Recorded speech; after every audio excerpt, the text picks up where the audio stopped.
Александр Сергеевич Пушкин, великий русский поэт, умер рано, к сожалению, в 37 лет, но в литературе оставил он глубокий след.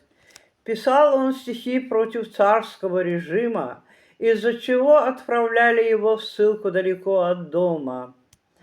В то время Кавказ считался тюрьмой для арестантов. Неугодные царю люди отправлялись в это место. Стою на вершине, Кавказ подо мной. Творил здесь поэт, изучал людей. Он понял, что кавказцы отважные, гордые и честные люди. Но поэту пришлось общаться с армянами. Свои мысли он выразил в стихотворении «Армян, ты потомок обезьян». Это его слова, мы не придумали.